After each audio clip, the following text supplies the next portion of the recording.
창세기 4장 1절부터 15절을 한 목소리로 같이 합독하겠습니다.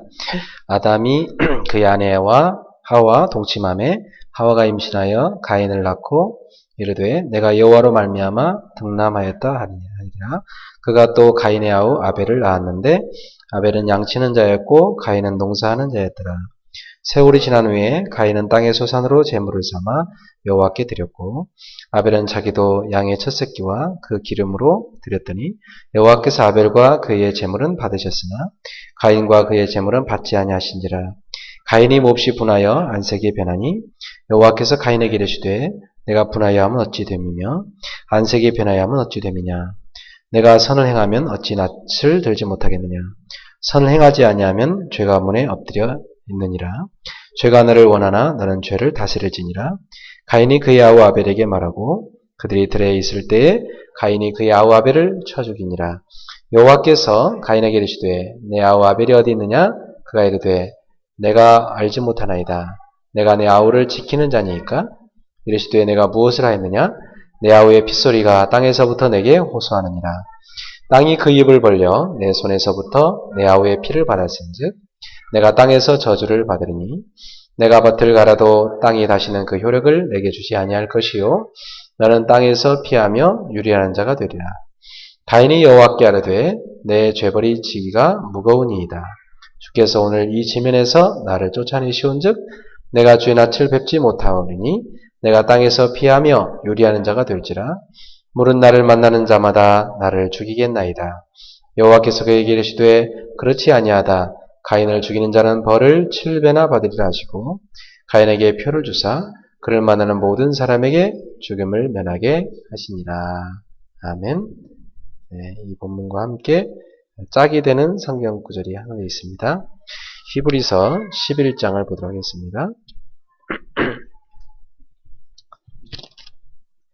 히브리서 11장 4절입니다. 히브리서 11장 4절.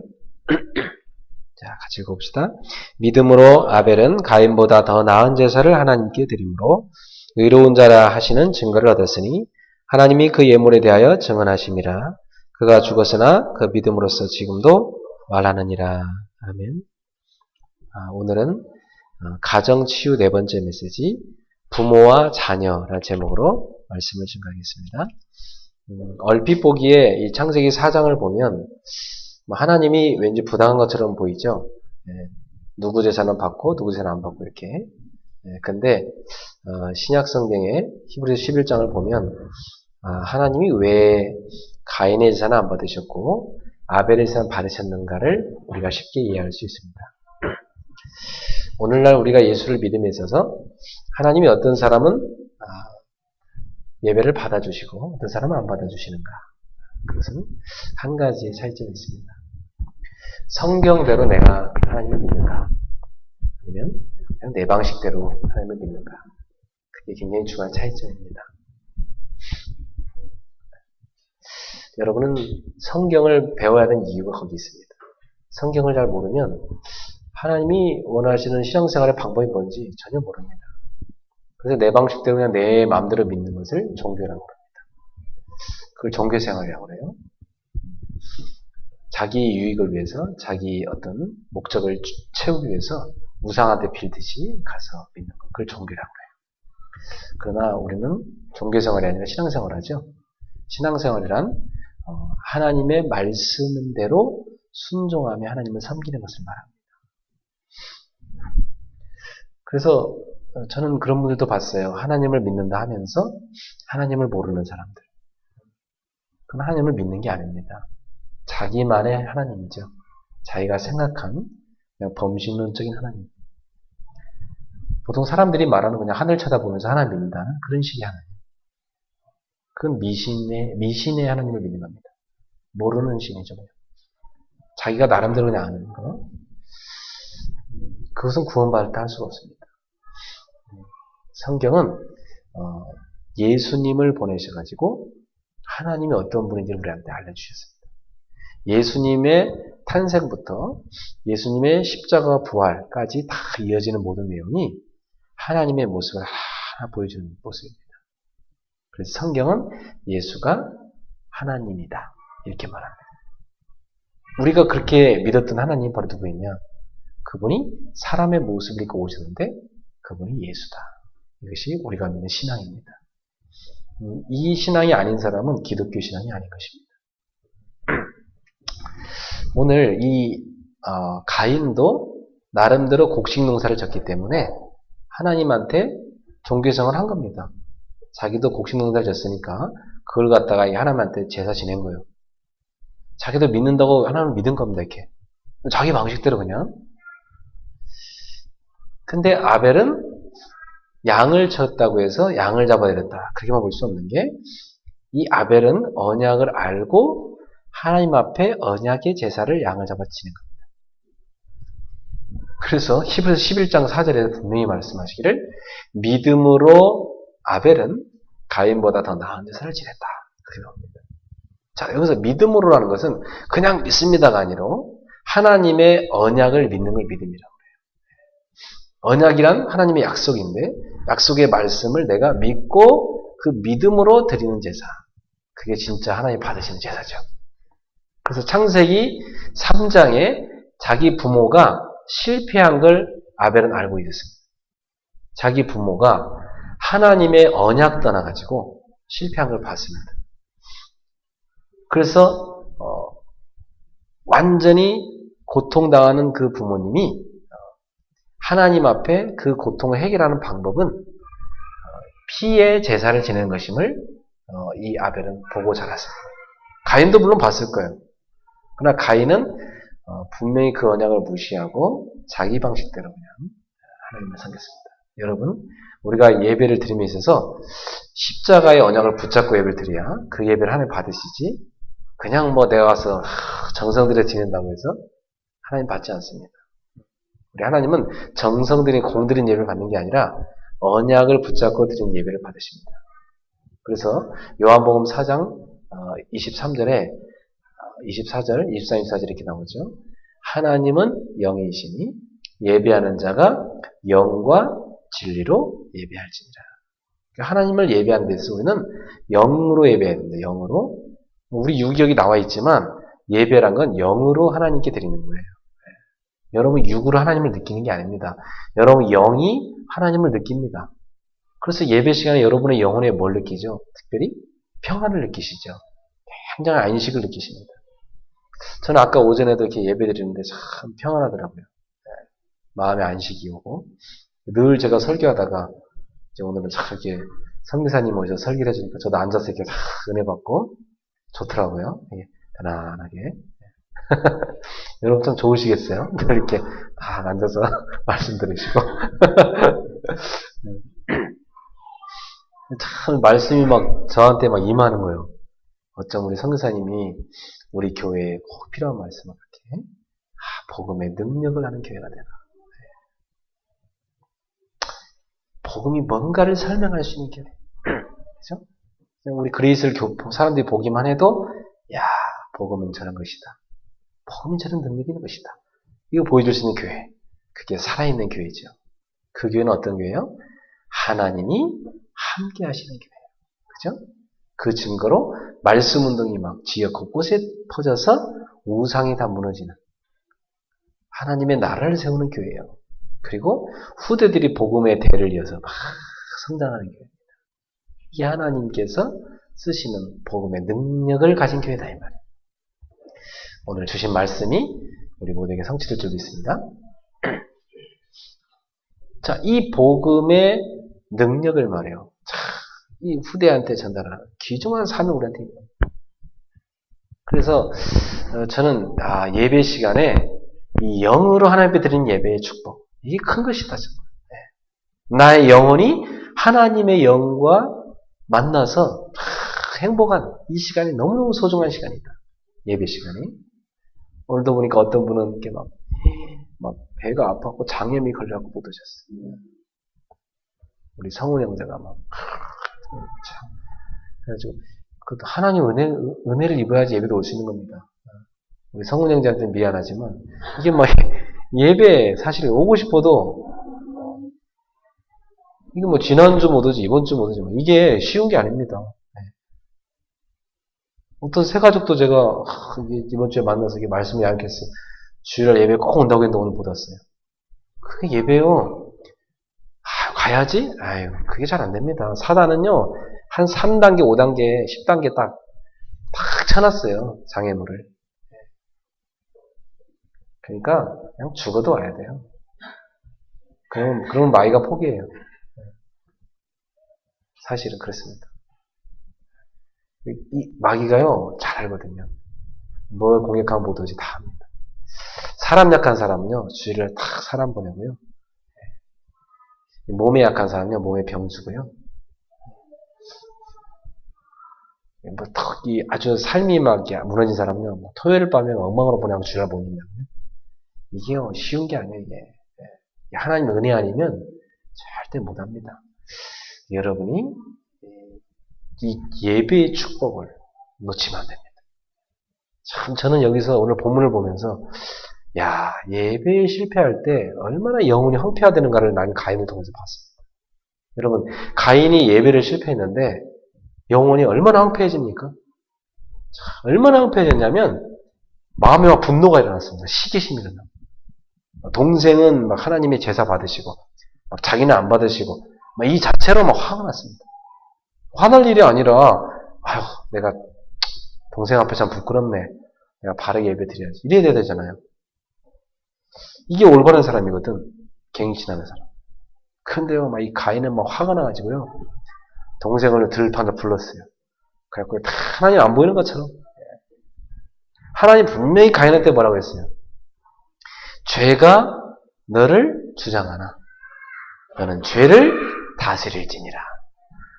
따라합시다. 죄가 우리를 주장하나 우리는 죄를 다스릴 신분이다. 우리 죄를 다스릴 수 있는 신분이에요. 그거 다스려야 돼요. 여러분 이번 주에도 살아가는 동안 죄 여기 많이 옵니다. 근데 그 죄를 우리가 다스리라고 그랬습니다. 다스릴 수 있는 힘. 그게 영적 힘이에요. 여러분 예배 놓치면 영적 힘이 없어요. 진짜로 영혼이요 팔다리 힘이 다 빠지고요.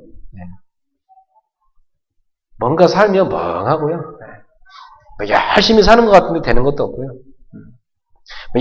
열심히 준비하는 것 같은데 다 실패하고요. 이게 길이 다 막히는 거야 그냥. 자, 여러분 하나님 자녀는 예배 놓치면 그야말로 쪽박 삽니다.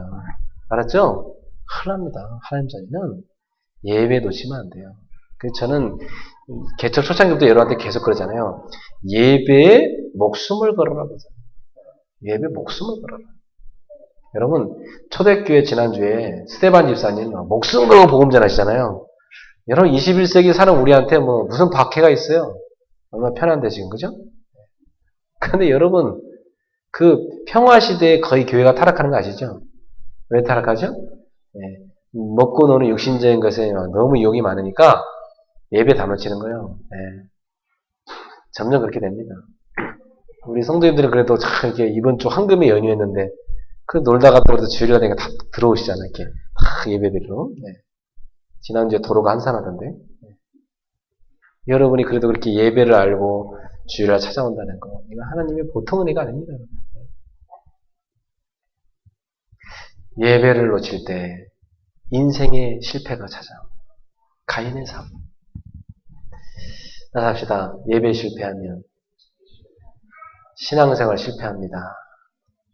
신앙생활 실패하면 인생 실패합니다. 알았죠? 이건 공식이에요. 공식은 공식대로 해야 수학 문제 풀려요. 그죠? 신앙생활도 공식이 있어요. 축복받는 공식이 따로 있다니까요. 진짜로. 저는요, 제가 우리 여기 타양인도 저도 마찬가지고 어릴 때 젊을 때 이렇게 키운 청년들 보면서 그런 거 한 가지 확인했어요. 그래도 주중에 뭔 삶을 살든 간에 주일 나와서 예배 드린다 자체로 저는요 그 사람은 그래도 영적 힘이 있다. 신앙 성장하고 있다는 그게 보여요. 그러면 예배 와서 뒤에 와서 엎드려 자기도 하고 메시지 제가 그 대학생 청년들 설교하면 1시간 넘게 보통 설교했거든요. 칠판 한가득 썼습니다. 근데도 그걸 다 자꾸 먹는 애가 있고요. 그건 뭐 30번 들고 막 걸어 자는 애도 있고 막 그래요. 그런데 어쨌든 간에 저는 어떤 확신이 있었냐. 그래도 귀는 막고 자는 건 아니니까. 귀는 뚫려 있으니까. 들어라! 하면서 막 계속 메시지 했더니요. 나중에 자던 애들이요. 자, 고개 들고 일어나서 메시지 듣기 시작하더라고요. 근데 그런 애들이 서서히 앞자리 와서 앉기 시작해요. 앞자리 앉기 시작하더니요. 완전 사명자로 바뀌더라고요. 그래서 야, 그래. 귀는 뚫려 있으니까. 확신 갖고 메시지 하면 된다. 근데 안 와 있는 사람은 어쩔 수 없는 거예요. 그죠? 안 와 있는 사람은 어떻게 줍니까? 못 줍니다. 그래서 여러분이 아무리 힘들어도 목숨 걸고 예배는 나오셔야 됩니다. 알았죠? 그거 여러분 오늘 결단 내리셔야 돼요. 결단을 딱 내리면 사단이 그 다음부터 포기해요. 아, 쟤는 무슨 짓을 다 해도 쟤는 예배 나오는 애야. 그래갖고 아예 옆에 그 귀신이 속이려면 옆에 귀신이 말립니다. 쟤는 해봤자 힘 빼지 말고 저 잘 속는 저쪽에 저 다른 애한테 가서 얘기됩니다. 결단 내리세요. 네, 다 스테반 집사님 보세요. 막 돌멩이 날라오는데도 막 오직 예수. 그 스테반 집사님의 순결해요. 바울이라는 인물이 돌아오잖아요. 초대교회 막 전도운동 막 확산되잖아요. 야, 그래서 스테반 집사님이 살아서 전도한 사람보다요. 순교하고 역사하는 게 더 많이 큽니다. 그러면 뭐 살아서 전도하나 순교하고 선교하나 똑같은 겁니다. 하나님 나라 가보면 그게 큰 축복임을 알 수 있습니다. 오늘 우리 성도님들 오늘 가인의 예배 실패를 보면서 여러분의 신앙을 점검해 주십시오. 아, 내가 언약 붙잡고 예배 성공한 자가 된다. 예배 어떻게 성공해요? 영으로 예배드려야 된다. 그 다음에 진리로 예배할지니라. 진리가 뭡니까? 진리를 알지니 진리가 너희를 자유롭게 하리라. 내가 곧 길이요 진리요 생명이니 나로 말미암아 저는 아버지께로 올 자가 없느니라. 나는 부활이요 생명이니 나는 믿는 자는 죽어도 살겠고 무릇 살아서 믿는 영혼이 죽지 아니하리라. 그분이 누구십니까? 진리의 영이 오시면 그 진리가 바로 예수 그리스도시고 그 그리스도의 영이신 진리의 영이 성령이십니다. 그러므로 우리 성도님들은 예배 시간마다 나를 위해 십자가에 죽으셔서 내 인생의 모든 문제를 해결하신 그리스도, 사흘 만에 부활하셔서 사망 권세를 깨뜨리고 사단의 권세를 깨뜨리고 나를 영원한 저주와 재앙에서 건져내신 그리스도, 나의 인생의 모든 문제 해결자 그리스도를 다 붙잡고 감격으로 하나님 앞에 나와서 예배드릴 수 있어요. 예배 시간마다. 여러분 그 감동이 있습니까? 감동. 감동이 식어버린 예배자. 회개해야 되겠죠. 여러분 감동이 식어버린 예배자는 회개해야 됩니다. 죄에 찌들어서 그래요. 여러분 이 예수의 십자가만 보더라도요. 막 감동이 돼야 돼요. 나 같은 죄인 살리신 그리스도. 그 은혜 놀라워. 이 돼야 돼요. 그게 정상입니다. 우리가 너무나요. 세상에 찌들고 영적으로 무감각해지니까 십자가를 받아 감동이 없고 복음을 들어 감동이 그런 거예요. 그게 타락이요. 네. 여러분의 마음에는 십자가 내가 처음 볼 때 나의 마음에 큰 고통 사다시. 네. 여러분 십자가를 바라볼 때마다 감동이 되는 성도가 되십시오. 그게 살아있는 성도예요. 여러분의 그 마음은 언제 감동된지 모르겠어요. 네, 우리 성도님들은 날마다 그리스도로 감동되시죠? 네, 그리스도. 네. 저는 그리스도시요. 하나님의 아들이십니다. 나의 인생 모든 문제 해결자십니다. 그리스도가 오늘도 나의 주인이십니다. 나의 생명이십니다. 나의 능력이십니다. 그리스도가 오늘도 나의 가정의 주인이십니다. 그리스도가 내 인생의 주인이십니다. 내 인생의 앞길을 그리스도께 맡깁니다. 나의 좌우를 그리스도께 맡깁니다.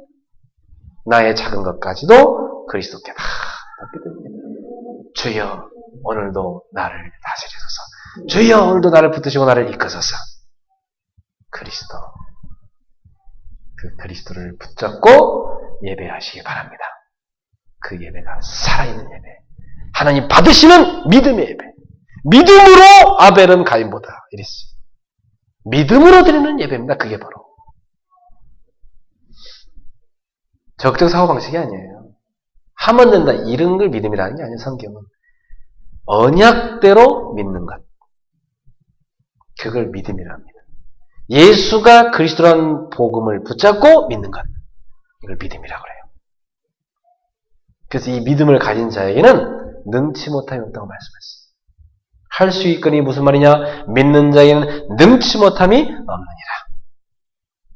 믿음으로 모든 세계가 하나님의 말씀으로 지어진 줄 우리는 아느니라. 그게 믿음 가는 사람입니다. 그 믿음으로 하나님 앞에 나가 예배하세요. 아벨은 자기 부모가 왜 실패했는가? 언약 놓쳐 실패했다. 그래서 그 언약을 기억하라고 하나님이 피제사를 잘 데려온 그것을 기억했습니다. 자기 부모가 빨가벗고 죄의 책감에 눌려서 막 숨어 있을 때 하나님이요 자기 부모에게 이 짐승을 잡아서 가죽을 벗겨서 그 가죽 옷으로 팬티를 지어서 입히신 그것을 보면서 자기한테도 부모가 그 가죽 팬티를 지어 입혀주는 걸 보면서 이 피제사의 비밀을 알았어요. 우리의 죄와 허물을 예수님이 동물의 피로 하나님께서 동물의 피로 우리의 죄를 가려주시고 이제는 그 동물 피로 안 되고 여자의 후손이 와서 우리를 영원한 속죄의 길로 인도하신다는 그 언약을 딱 붙잡고 하나님 앞에 피가 있는 제사를 그리고 기름이 있는 제사를 지냈던 겁니다. 피는 그리스도를 말하는 겁니다. 기름은 성령을 말하는 겁니다. 그래서 우리 예배 시간에 피와 기름을 드려야 돼요. 십자가를 붙잡고 성령을 붙잡고 예배드려야 됩니다. 그게 살아있는 예배입니다.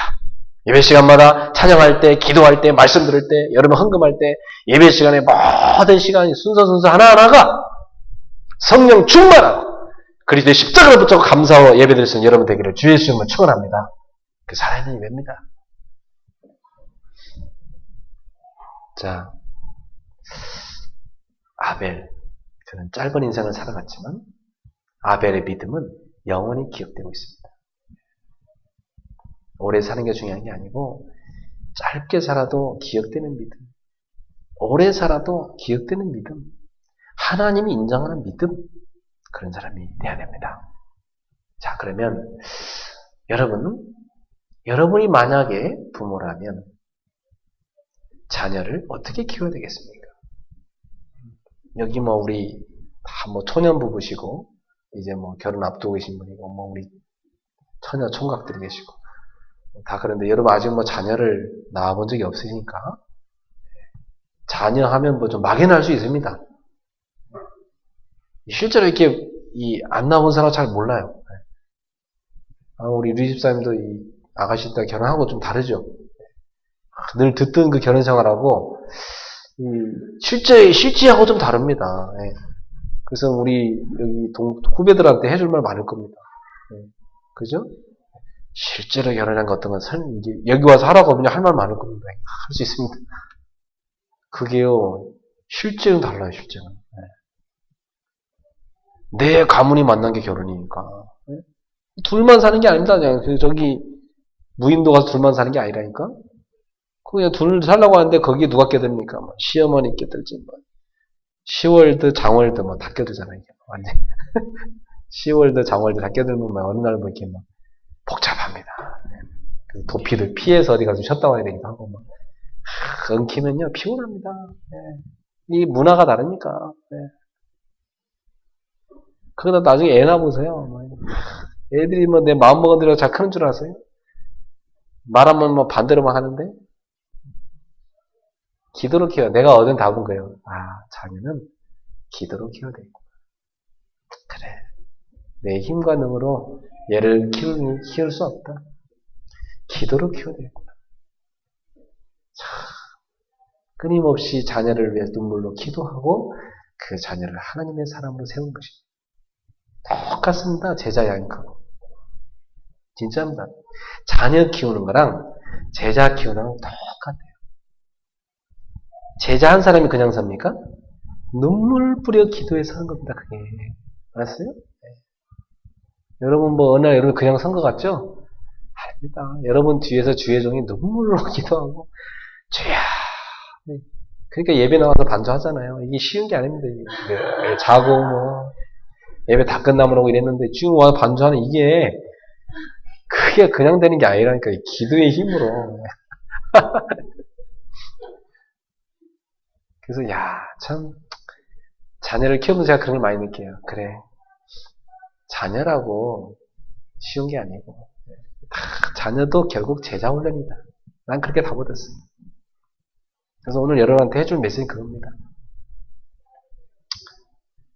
부모는 자녀가 만나는 첫 번째 교사다. 부모는. 자녀가 딱 이 땅에 태어나서 만나는 첫 번째 교사예요. 그리고 자녀는 부모의 제자다. 나는 그렇게 생각해요. 자녀의 행동. 이 아무것도 모르는 애가 이 땅에 태어난 겁니다. 얘는 뭐 어떻게 숟가락질 할지도 모르고, 저 길가에 나가면 저 버스가 위험한지도 모르고, 물을 이렇게 밥상에 놔도 이게 뜨거운지 차가운지도 모르고, 아무것도 모르는 애입니다, 그냥. 네. 그럼 거기다가 이제 하나하나 가르쳐야 되는 거예요, 일일이. 다 화장실 갔다 오는 것도 가르치고요, 이빨 닦는 거 가르치고요, 숟가락 떠먹는 것부터 해서요, 옷 입는 거, 양말 신는 거 다 가르치는 겁니다. 지금 우리 소원이 은행 이제 지네가 알아서요. 저 정도까지 키우는 것만 해도요, 굉장한 수고입니다. 지네가 이제 알아서 밥 떠먹고요, 옷 다 자기가 세팅해서 입을 줄 알고요, 예. 이 정도만까지만 키워놔도요, 이건 굉장히 진짜 많이 고생한 거예요, 사실은. 이제 알아서 할 정도까지 키워놓으면. 그 사람을 만든다는 게, 사람을 사람 되게 한다는 게, 여러분, 부모님 원망하지 마세요. 여러분 부모님이 나와가지고, 여러분 스스로 밥 먹을 줄 알고, 옷 알아서 입을 줄 알고, 머리 감을 줄 알고, 그렇게 키워준 것만 해도 굉장히 고생한 거예요. 알았죠? 정말 감사하세요. 그래서 부모님한테 항상 감사합니다. 먹여주시고, 키워주시고, 감사합니다. 요즘 인터넷에 보니까 어떤 글이 떠도냐면, 어떤 애가 책상 앞에 놨다. 어떤 애가 자기 엄마한테 다 이렇게 영수증을 딱 써서. 엄마 심부름한 값 얼마, 응? 방 청소한 값 얼마, 신발 세탁한 거 얼마, 뭐 커튼 청소한 건 쫙, 엄마 나한테 얼마 주셔야 됩니다. 청구서 탁. 근데 엄마가 어느 날 책상 앞에다 붙여놨더래. 내가 너를 낳아준 거 얼마, 너를 어릴 때부터 키워준 거 얼마, 너한테 옷 사준 거 얼마, 너 학교 보내준 거 얼마, 다 따져보니까 완전 어마어마한 액수의 돈이에요. 그걸 보면서 아들이 입을 닫았다고 하지 않습니까? 근데 그거를 보면서 그렇다. 참 누가 지어낸 얘기인지 기가 막히게 지어냈구나. 여러분 하나님 은혜 감사하고 우리 영혼의 아버지가 하나님이잖아요. 하나님 은혜 생각하면 생각할수록 감사하고 그 다음에 부모님 은혜 생각하면 생각할수록 감사하고 스승의 은혜 생각하면 생각할수록 감사하고 그래야 됩니다. 제가 5월 15일 날 가만히 이렇게 내가 감사를 표현할 스승이 누가 있을까 이렇게 쭉 생각을 해봤어요. 저는 매번 그런 감사 표현을 해왔는데 이번에도 이렇게 감사 표현을 가만히 해봤어요. 그래서 네 분의 스승에게 이렇게 다 인사를 이렇게 문자를 보냈어요. 근데 그걸 보낼 때 이런 생각이 들었습니다. 세상에 완벽한 스승이 어딨냐? 이분들도 나한테 실수한 게 있는 분들인데. 그래서 그렇지만 나는 이분들이 나한테 해준 고마운 게 더 많은 거예요. 그래가지고 제가 감사하다 이렇게 장황한 편지를 다 보냈어요. 답장이 다 오기를 해요. 한 분이 정말 미안하다. 또 한 분은 정말 내가 부끄럽다. 그러더라고요. 내가 그분들하고 관계를 그냥 영원히 정리할 수도 있겠죠. 그렇지만 나는 그분들이 나한테 잘해준 게 더 많다는 걸 기억했어요. 그분들이 나한테 잘못한 것도 있어요. 상처를 준 게 있단 말이에요. 그렇다고 해서 그 조그만 상처 하나 받은 것 때문에 영원히 그분들하고 내가 관계를 끊는가? 그건 아니다. 이 생각이 들더라고요. 그분들이 나한테 해준 게 더 많은데. 그래서 그런 생각이 들더라고요. 부모도 그렇다. 부모도 나한테 잘못한 것도 막 생각나잖아, 자식들은. 근데 아닙니다. 잘해준 게 훨씬 많습니다. 기억을 못해서 그래요. 그래서 우리는 이상하게요, 완벽한 부모, 완벽한 스승, 저 그렇게 생각합니다. 그리고 완벽하지 않았다고 막 욕합니다. 자기도 완벽하지 못하면서. 그래서 저는 기쁘더라고요. 내가 그분들하고 이렇게 소통하게 된 게. 자, 기쁘다. 여러분, 여러분이 완벽한 부모 못 되는 것처럼 여러분 부모도 완벽한 부모가 될 수 없습니다. 그러므로 부모님이 여러분에게 해준 거 감사하세요. 그리고 여러분이 더 좋은 부모가 되십시오. 그럼 됩니다. 우리는 무엇을 남기고 가는가? 이 땅에 살다가 무엇을 남기고 가는가? 우리요, 성은이도요, 성은이랑 똑같이 생긴 아이 남기고 갑니다. 그게 제자예요. 똑같이 생긴 사람이 제자거든. 그죠? 우리 소은이 봐요. 똑같잖아, 엄마는. 요은이 봐요. 아빠랑 똑같잖아요. 똑같이 생긴 애들 남기고 가는 겁니다. 한 보면 성격도 비슷합니다. 그래서 어떤 분들 그런 얘기 하잖아요.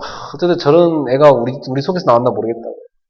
딴 데서 나온 거 아닙니다. 그 공장에서 나왔지. 그러잖아요. 그러니까 여러분이 좋은 자녀를 낳으시려면 여러분이 좋은 공장이 되십시오. 따라합시다. 좋은 공장에서 좋은 물건이 나온다. 그러니까 따라합시다. 명품 공장에서 명품이 나오는 거다. 그런 겁니다. 그러니까 부단히 여러분을 명품 부모로 만드셔야 됩니다. 하나님 보시기에 명품 부모가 누구예요? 복음 확실한 사람. 알죠? 기도예요. 기도의 부모. 또 전도자로 살아가는 부모.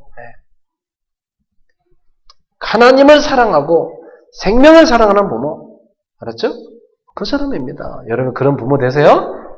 자녀가 볼 때 나도 우리 엄마처럼 진짜 믿음의 사람 돼야지. 나도 우리 아빠처럼 하나님을 공경하고 사람들을 사랑하는 사람 돼야지. 그래서 세계복음화 해야지. 이렇게 자기가 되도록 만들어요. 알았죠? 그래서 제가 자녀 양육이란 것은 두고두고 제자 훈련이라 확신이 되는 게 가만히 보면서 다 따라합니다. 어릴 때부터 애들이. 그대로 보고 따라해요. 그러니까 말이며 행동이며 뭐 다. 제가 날 집에서 그 페트병으로 물을 이렇게 딱 마시다 보니까 우리 애가 딱 막 쳐다보겠더라고. 저 꼬맹이 요원이가 저 작은 게 페트병 2만원 1리터 1.5리터짜리 그냥 제끼더니 그냥 입에 벌컥벌컥. 그래서 내가 요원아 일로 와봐. 컵이 있는데 응? 컵이 있는데 너 그냥 입에 그냥 걷다 그 마시면 되겠냐? 근데 얘가 아빠도 그냥 마셨잖아. 그래서 그 순간 아니 아빠는 그 입을 안 대고도 마실 수 있는 기술이 있지만 너는 못하잖아. 그러면서 우기긴 했으나 내 속으로는 그래 참 나보고 배웠구나. 나보고 배웠구나. 아이고 내가 잘못했다. 그래갖고 습관적으로 그냥 페트병 마시다가 아니다 애 보는데 컵에다 따랐어. 제가 애를 의식하면서 저를 갱신합니다. 식사 습관이며 집에서 옷 입는 거며 행동 거지며 말하는 거며 전화 받는 거며 하나하나요. 참 다 보니까 그대로. 어느 날은 우리 집사람이 옛날에 좋아했던 드라마가 근데 브레인이라는 드라마가 있었어요. 그걸요 집사람이 너무 좋아하니까 딱 보니까 옆에 딱 좌청룡 500크로 소은영이 딱 같이 딱 세 명이서 이게 딱 같이 보는 거예요. 근데 그 브레인의 모든 스토리 내용과 주인공 이름 애들이 다 외워요. 윤지혜 막 나오고 막 그 주인공이랑 네? 또 뭐더라 뭐 하여튼 이렇게 난 까먹었는데 쟤들은요 다 알아요. 그래갖고 한 번은요 자꾸 이렇게 스마트폰을 자꾸 보려 하게 돼. 내가 불러보면서 이 스마트폰 자꾸 본다든지 자꾸 TV 쳐다보면 너 그 브레인에 봤지? 머리 열어. 그 나왔잖아. 머리 여는 거 알아 그러더라고. 머리 열어. 너 그렇게 된다. 하면서 그냥 딱 알아듣고 그 얘기만 하면 딱 휴대폰 내려놓더라고요.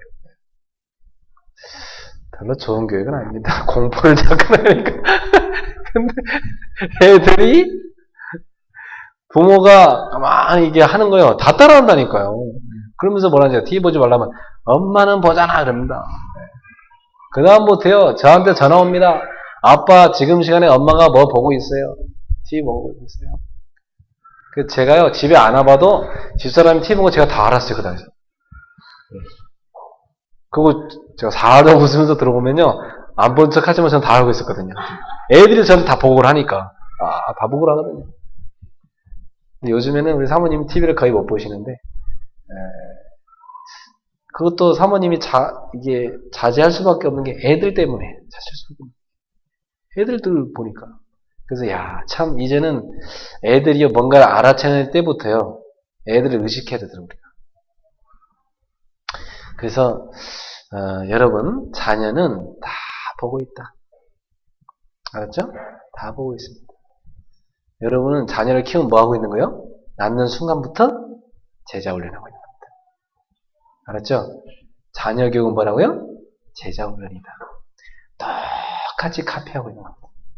여러분 닮은 사람. 그래서 여러분이 좋은 제자가 되셔야 됩니다. 그래야 여러분에게 좋은 제자가 나오는 거죠. 성경에 몇 가지 제가 찾아보니까 부모에게 주는 말씀이 있습니다. 시편 127편 3절부터 5절에 보니까 태의 열매는 여호와의 기업이요 또 그 자녀는 여호와의 상급이라 그랬어요. 젊은 자의 자식은 장사의 수중에 있는 화살과 같으니 그 화살통에 가득한 사람은 복되도다. 성경은 자녀는 하나님이 우리한테 주신 기업이요 상급이다. 또 우리에게 있는 화살이요 복이다. 그래서 여러분에게도 하나님이 주시는 화살통이 있는데 거기에 자녀를 가득 채우라 그랬어요. 그게 성경적입니다. 많이 낳아야 돼요. 사실은 요즘 다들 타락해서 조금 낳는 거지 많이 낳아야 됩니다. 할 수 있거든 많이 낳으세요. 다 가득 채워서 하나는 정치로 쏘고 하나는 경제로 쏘고 하나는 의료기로 쏘고 하나는 법조기로 쏘고 하나는 문화기로 쏘고 전 분야에게 하나씩 쏘세요. 화살을 시위를 활을 당겨서 탁 쏘는 화살과 같다. 자녀가. 여러분의 영적 전쟁을 뭘로 승리합니까? 우리 후대를 복음으로 키워서 파송하는 게 영적 전쟁의 승리입니다. 여러분 자녀를 잘 키워 세계복음 하세요. 신명기 6장 4절에서 9절에 보니까 길에 갈 때인지 앉았을 때 누웠을 때인지 언제든지 자녀에게 하나님의 말씀을 읽혀라. 늘 말씀을 들려줘라. 어느 정도로 완전 각인될 정도로 말씀을 읽어줘라. 자녀에게 부지런히 말씀을 가르치라고 성경 우리에게 권면합니다. 그래서 잠언 22장 6절에 보니까 마땅히 행할 길을 아이에게 가르치라. 그리하면 늙어도 그것을 떠나지 아니하리라. 어릴 때 가르친 건요 평생 갑니다. 그래서 나중에 커서 가르치면 안 됩니다. 어릴 때 가르친 건요 평생 가요. 그래서 어릴 때 자녀 교육하는 것이 제일 중요한 때입니다. 제가 알기로는 태아 교육하고요, 태교하고 그 다음에 유치부 교육이 인생 전부입니다. 여러분 지금 여러분의 그런 성격, 체질 다 언제 형성된 거냐? 어떤 가치관 다 유치원 때 형성된 겁니다. 그게 제일 중요한 교육이에요. 근데 제가 보니까 우리나라 사람들 보면 애가 유치원 때 부모가 제일 바빠요. 그때 부모가 한참 사회활동 할 나이입니다. 그때 제대로 못 쓰면은 막 미끄러져 내리고 굉장히 치열한 때입니다. 그러니까 애가 거의 교육에서 제외돼 있어요. 부부가 막 맞벌이 열심히 해야만 나중에 애 중고등학교 되는 때쯤에 집안채 얻을 만큼 돼가거든. 그러니까 막 돈 버느라 혈안이 돼갖고 애 교육을 제대로 못해요. 나중에 돈 더 듭니다. 애 치료하는데. 네. 그러니까 어릴 때 자녀를 복음으로 양육하는 거. 어릴 때 하셔야 됩니다. 에베소서 6장 4절에 보니까 너희 자녀를 노엽게 하지 말고 오직 주의 교훈과 훈계로 양육하라. 애를 어릴 때요 막 신경질 나게 하고 화나게 하고 막 분노케 하고 키우면 안 됩니다. 아이를 주의 교훈과 훈계로 양육하라. 이 부분 근데 제일 안 되는 거예요, 사실은. 애가요 우리 막 감정을 건드리고 막 자존심까지 건드리고 막 그럽니다. 네. 진짜로 뭐. 네. 여러분도 부모님한테 많이 해보셨죠? 떼쓰는 거. 여러분 애도 그렇다니까요. 근데 우리도 모르게 막 화나니까 막 때리게 되고 막 우리 혈기로 막 얘한테 화내게 되고 그렇거든요. 성경은 애를 노엽게 하지 말아라. 하나님의 말씀으로 양육하라. 그래서 어릴 때부터 아이의 영적 상태 중요합니다. 아이도 영적 존재입니다. 아이도 은혜 받아야 됩니다. 아이도 예배 드려야 됩니다. 그래서 아이를 어릴 때부터 하나님 말씀을 하나하나 쉬운 것부터 집어넣으셔야 돼요. 그게 여러분 하실 일입니다. 자, 두 번째, 자녀들한테는 성경은 뭐라고 얘기했는가? 출애굽기 10장 12절에 보니까 자녀들아 내 부모를 공경하라. 그리하면 네가 땅에서 내 생명이 길리라. 그러니까 성경에서는요 부모를 공경하는 자가 이 땅에 오래 산다고 해요. 잠언 1장 8절에서 9절에 보니까 아비의 훈계를 들으며 내 어미의 법을 떠나지 말라. 부모님의 잔소리 그걸 귀하게 여기라 그 말이죠. 잔소리 되게 듣기 싫어하거든요. 초등학교 때까지 들어주는데 힘없으니까 중고등학교 때부터 막 반항하기 시작해요. 보통 보면요 부모가 잔소리하고 중고등학교 때는 문 딱 닫아버립니다. 문 딱 닫고 자기 방으로 들어가 버립니다. 여러분한테 실감 안 나는 얘기죠. 아직 뭐 애도 없는데. 그렇지만은 지금 알아두시면 나중에. 그래서 잔소리도 좋지만은 대화가 좋습니다. 따라합시다. 잔소리가 아니라 대화를 해야 된다. 잔소리랑 대화의 차이점 아세요? 잔소리는요 듣든지 안 듣든지 막 그냥 얘기하는 거고요. 퍼붓는 거고 대화는요 서로 오가는 겁니다.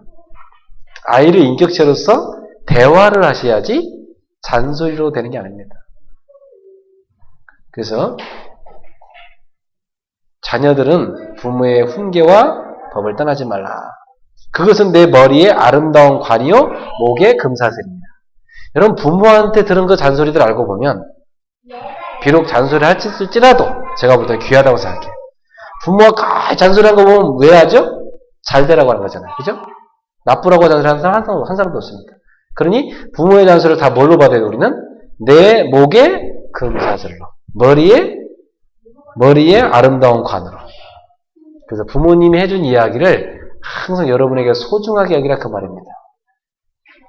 그 다음에 성경은 잠언 23장 22절에 보니까 내 아버지에게 청종하고 내 어머니의 말을 경히 여기지 말라 그랬어요. 그 다음에 잠언 23장 25절에 내 아비를 즐겁게 하며 내 어머니를 기쁘게 하라 그랬어요. 부모를 기쁘게 하라, 즐겁게 하라. 에베소 6장 1절에 3절에 보니까 너는 부모에게 순종하라, 내 부모를 공경하라, 그리하면 네가 잘되고 땅에서 장수하리라. 여러분 성경은 부모에게 효도하는 자가 이 땅에서 형통하고 장수한다. 그렇게 말씀하고 있습니다. 우리 성도님들은 하나님을 잘 믿는 사람이기 때문에 보이지 않는 하나님을 여러분이 어떻게 잘 믿습니까? 보이는 부모한테 잘을 못하는 사람이 어찌 보이지 않는 하나님께 잘할 수 있겠습니까? 우리 성도님들은 부모 효도는 기본이에요. 네. 하나님을 섬기는 그 중심으로 부모를 귀하게 섬길 줄 아는 여러분 되시기 바랍니다. 자, 그렇다면 오늘 결론적으로 우리는 세 가지를 마음에 담고 갑시다. 첫 번째, 나는 자녀에게 무엇을 심을 것인가? 내 자녀에게. 뭘 심을 겁니까?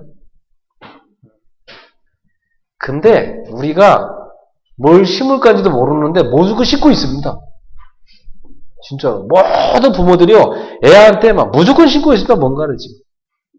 틀린 사상 심는 부모도 있고, 잘못된 습관을 심는 부모도 있고, 막 상처를 심는 부모도 있고, 우리 뭘 심어야 됩니까? 따라합시다. 복음을 심자.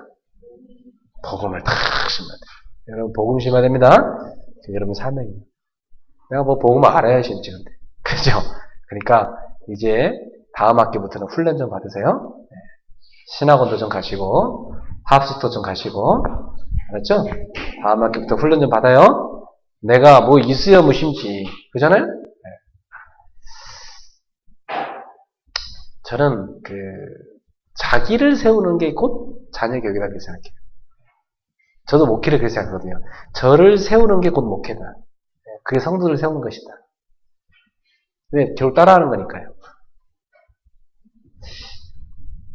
자녀에게 복음을 심는 부모 되십시오. 두 번째, 무엇을 전달할 것인가?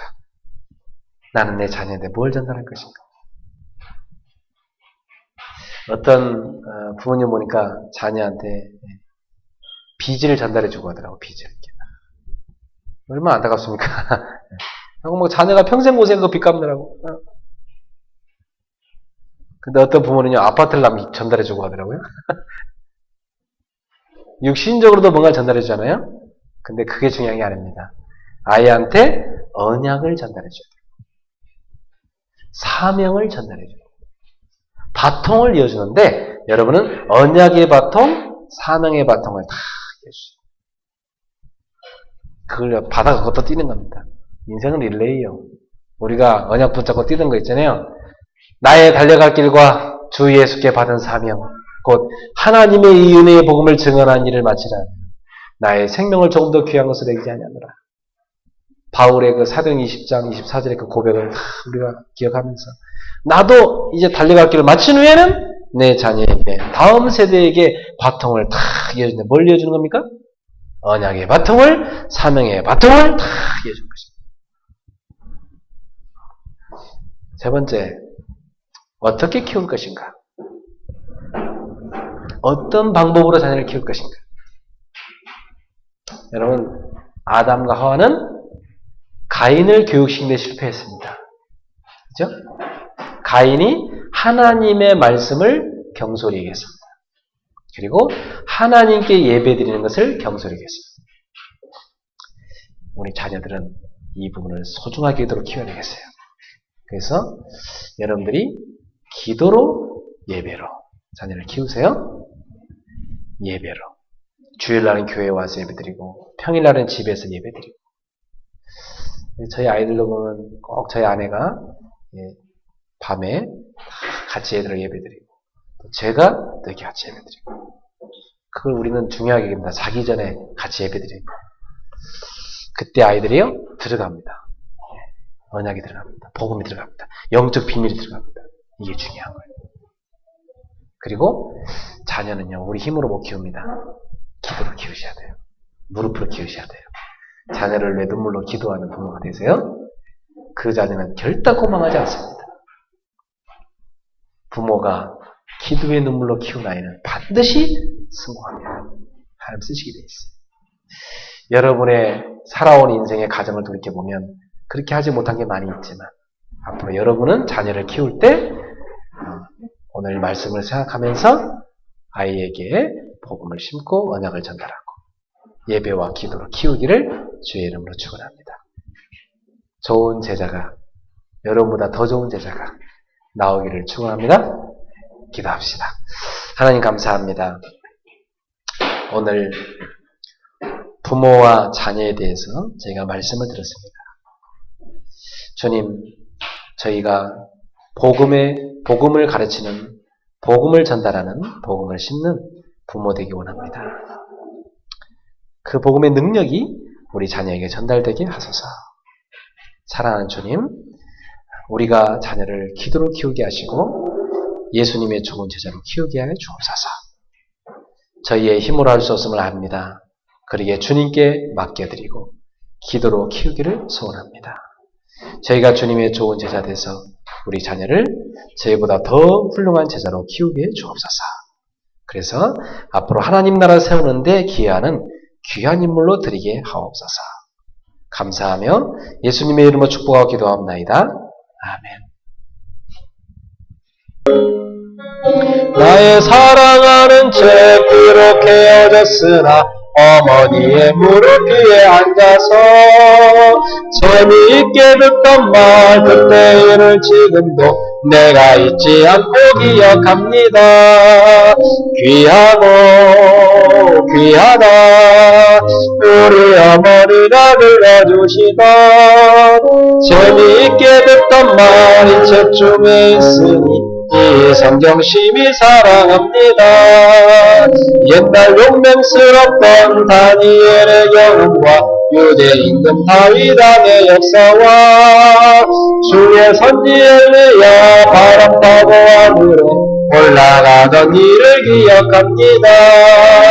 귀하고 귀하다 우리 어머니가 들려주시던 재미있게 듣던 말이 책 중에 있으니 이 성경심이 3, 4절은 아버지가 들려주시라고 해서 예수를 상 계실 때 마른 모래 당하고 십자가에 달려 나가니 아버지가 읽으면 아버지가 읽으면 눈물만 지금까지 내가 기억합니다. 귀하고 귀하다 귀하고 우리 아버지가 들려주시던 우리 아버지가 들려주시던 재미있게 듣던 말이 책 중에 있으니 이 성경심이 사랑합니다. 그때 일은 지나고 나의 눈에 와나오 아버지의 말씀 기억하면서 나도 시시때때로 성경 말씀 읽으며 주의 뜻을 따라 살려 합니다. 귀하고 귀하다 우리 아버지가 들려주시던 재미있게 듣던 말이 책 중에 있으니 이 성경심이 사랑합니다. 아멘. 예, 어머니만 있으면 좀 아버지들이 서운할 것 같아서 아버지로도 한번 개사해봤습니다. 여기 계신 우리 아버지분들, 미래의 아버지분들, 오늘 찬송에 나오는 이런 자녀가 회상하는 그런 아버지가 되세요. 예, 우리 어머니가 되실 분들도 이런 어머니가 되세요. 예, 여러분들을 통해서 나오는 렘넌트가 시대를 살 줄 믿습니다. 자, 그렇다면 오늘 우리가 이 받은 말씀, 미래에 우리가 자녀를 키우게 될 거지만은 그래도 지금부터 우리가 기도해야 됩니다. 주신 말씀 붙잡고 하나님 제가 정말 이 복음 성경에 나오는 이런 복음적인 부모가 되게 해주시고 우리 자녀를 이렇게 키우게 해주십시오. 오늘 주신 말씀 붙잡고 함께 한번 기도하도록 하겠습니다. 기도합시다. 하나님 감사합니다. 우리는 이 땅에 살다 가는데 무엇을 남기겠습니까? 주님 저희는 이 땅에 자녀를 남깁니다. 제자를 남깁니다. 주님, 우리가 자녀를 제자로 키우게 해 주옵시고 또한 수많은 제자를 키우게 하여 주옵소서. 사랑하는 주님, 오늘 가인이 예배에 실패하고 언약을 잃어버리고 동생을 시기하여 돌로 쳐 죽이는 끔찍한 사건을 보면서 얼마나 가정교육이 중요하고 신앙교육이 중요한지 우리가 깨달았습니다. 사랑하는 주님, 저희도 장담할 수가 없음을 압니다. 그러기에 오늘도 겸손하게 저희가 복음을 뿌리내린 부모가 되길 원하고 우리가 기도로 자녀를 키울 수 있는 기도의 사람으로 준비되기를 원하고 우리가 후대를 전도자로 키울 수 있도록 우리가 먼저 전도자 되기를 소원합니다. 사랑하는 주님, 우리가 미래에 하나님께서 자녀를 맡기실 때 그 아이들을 하나님의 사람으로 시대의 사람으로 키울 수 있도록 저희가 먼저 준비되게 하여 주옵소서. 우리는 무엇을 심을 것이며 무엇을 전달할 것이며 어떻게 키울 것인지 분명한 답을 얻었으니 이제 이 하나님의 말씀대로 우리 후대를 키워서 시대를 살릴 수 있도록 역사해 주옵소서. 또한 우리를 낳아줘 키워줘 부모를 생각하면서 하나님 앞에 기도합니다. 부모 가운데 아직 주를 모르는 부모가 있다면 지금 이 시간 역사하사 부모를 전도할 수 있도록 역사해 주시고 가정 가문이 복음화되게 하여 주옵소서. 하나님의 불신자 부모를 이해하고 용서하며 그리스도의 사랑으로 붓고 눈물로 기도하여 살리는 귀한 자들이 되게 하여 주옵소서. 사랑하는 주님, 우리 성도들의 가정마다 부모와 자녀 사이에 엉켜진 모든 상처가 씻어지고 더 이상 사단에게 속지 않고 정말로 복음으로 하나 되는 가정을 이루게 하옵소서. 감사드립니다. 주님이 역사해 주옵소서. 사랑하는 주님, 감사합니다. 오늘 저희들이 부모와 자녀라는 말씀을 받았습니다. 우리가 이 땅에 살면서 남기고 가는 게 두 가지가 있는데 결국 우리는 자녀와 제자를 남깁니다. 주님, 자녀를 하나님께서 주신 가정에는 자녀를 그리스도의 제자로 잘 키울 수 있게 하시고 자녀를 주지 못한 가정들도 있습니다. 그러나 그 가정들도 낙심할 것이 아니라 더 많은 수많은 그리스도의 제자를 키울 수 있는 가정이 되게 하소서. 사랑하는 주님, 우리 후대에게 우리는 복음을 전달하게 하시고 언약을 복음을 심게 하시고 우리가 언약의 바통을 이어주게 해주시고 전달하게 하시고 우리에게 주신 사명을 전달하게 하옵소서. 이 시대적 사명을 전달할 수 있게 하옵소서. 그리고 기도로 예배로 후대를 키우게 하옵소서. 사랑하는 주님, 오늘 주신 말씀대로 주님, 저희가 부모를 공경할 수 있는 자녀가 되게 하시고 우리도 후대를 하나님의 사랑으로 복음으로 양육하게 하여 주옵소서. 사랑하는 주님,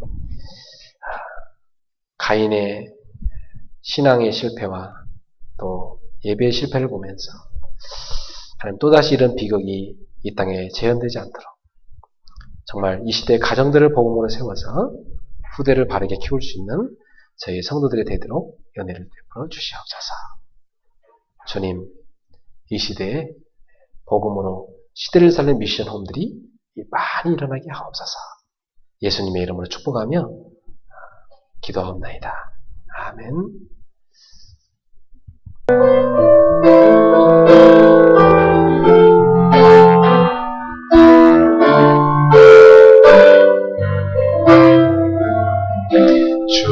주여, 나의 삶 속에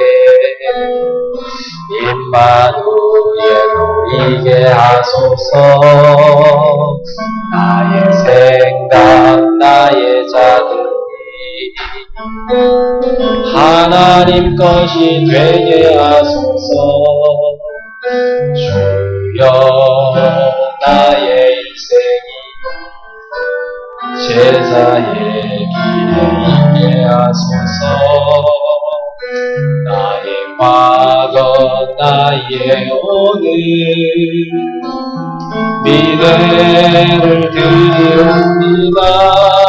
나를 넘어서 하나님 은혜를 응답을 넘어서 하나님 소원을 이를 넘어서 하나님 계획을